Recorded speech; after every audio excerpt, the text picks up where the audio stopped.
Hi guys, welcome to Dharani's Max channel. Before going into this video, please like and subscribe for more videos. So in this video we are going to see about Max. So till now we have completed learning exercise 1.2 and next is going to be exercise 1.3. So to make us perfect, we are going to see some solved examples. So let's see what are the solved examples. Here you can see the first solved examples. That is for solved example. Find the decimal expansion of 10 by 3, 7 by 8, 1 by 7. These are the numbers to be expressed in decimal. That is what they have given. That is, these are rational numbers and these should be converted into irrational numbers as irrational numbers are decimals. So let's see how to convert. So here you can see we have applied normal division and the slight difference is decimal point.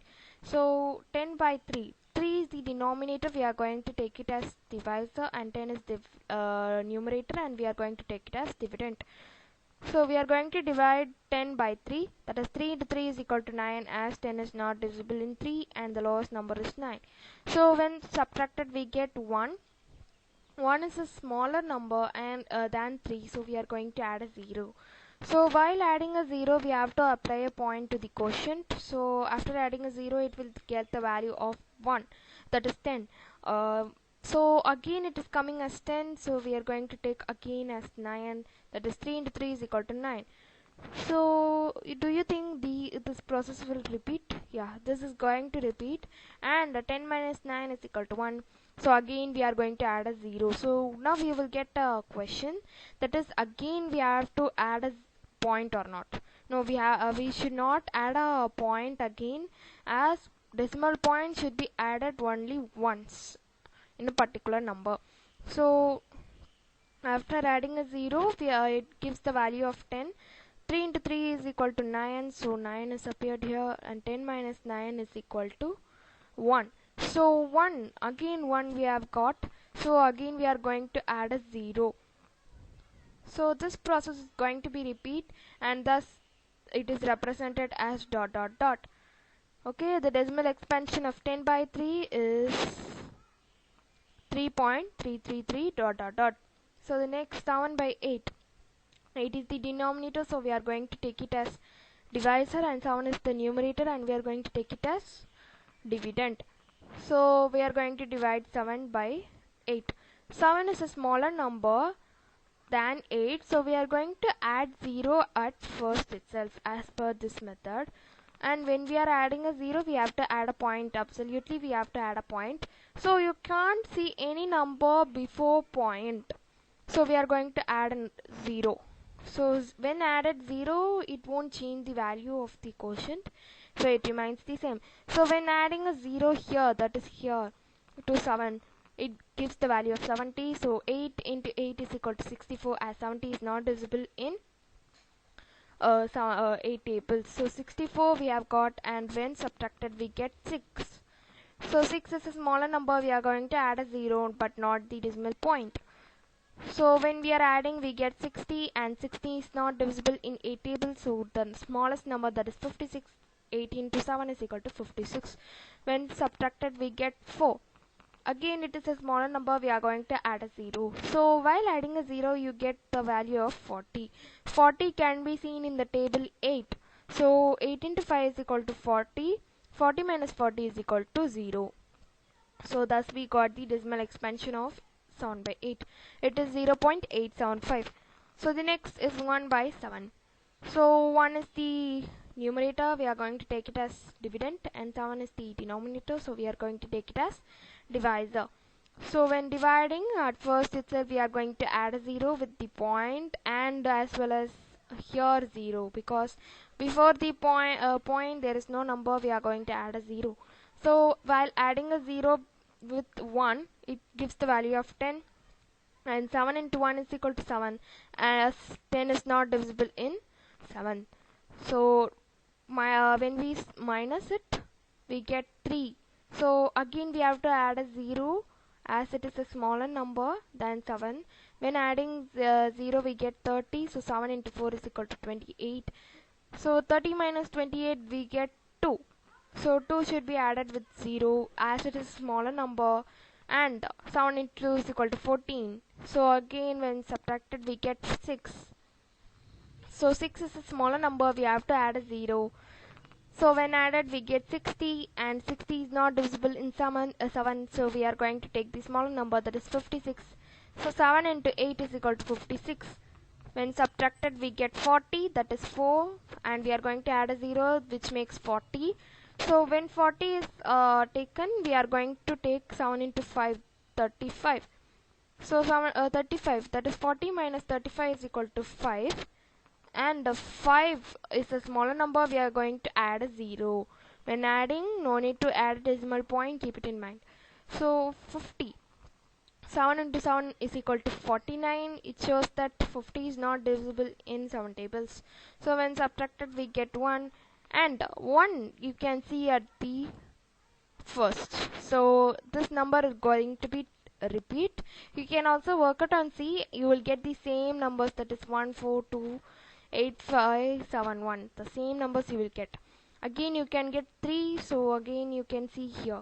So this division is going to be repeating. Okay, so in the first and third, that is this decimal expansion and this decimal expansion, you can see a common thing. So what is that? So that is, here I have said non-terminating and non-recurring number. So what is this non-terminating and recurring number? So non-terminating means the division is not going to end. Okay, here they have represented with dot, you can see here. So the division is not going to end, and they are called as non-terminating numbers. And recurring numbers, recurring are repeating. So 3 in the quotient you can see 3 is repeating, so it is recurring number. Okay, so the next is terminating number, because the division ends. Here it is ending, so it is a terminating number, and you can't see any number recurring, so it is non-recurring number. Next is non-terminating, as it is not ending, this division is not ending, you can see dot dot dot. So next is recurring numbers, that is the numbers are recurring. You can see here 1, here also 1, here 3, here also 3. So it is said as non-terminating and recurring numbers. So the next example 2 show that 3.142678 is a rational number. Other words express 3.142678 in the form P by Q, where P and Q are integers and Q is not equal to 0. So in the next half, that is from form till 0, you can say that it is a definition of rational number, as P by Q is represented and P and Q are integers, they have said. So it is absolutely rational numbers, and in the first statement also they have said it is a rational number. So we have to convert this into rational number. So let's see how to convert. So for making it as rational number, we have to do some methods. So let's see what are those methods. So here you can see they have completed and given the answer. So let's see how to do. So when a decimal, that is irrational number, to be converted into rational number, the point should be taken, right? So for taking that point, we are going to apply 10 lakhs. Why the 10 lakhs should be applied? Because count the number of digits after the point, that is 1 4 2 6 7 8. Count these digits, you will get 6.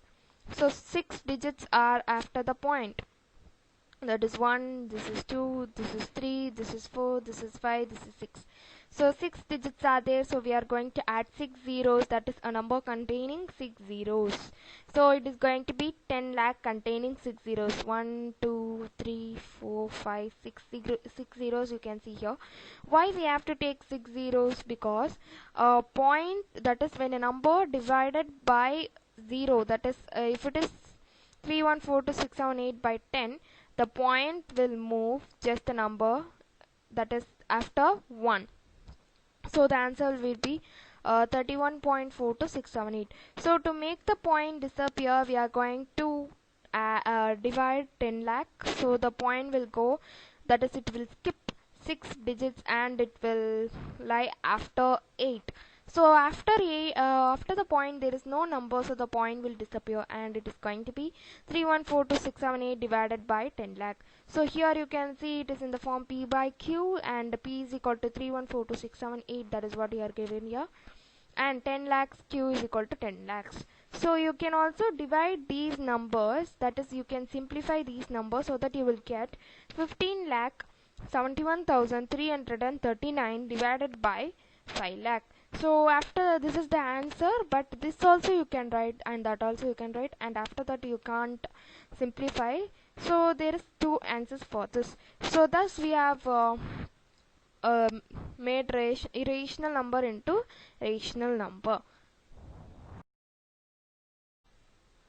Thanks for watching. Subscribe, like, comment, share. Okay, see you in the next video.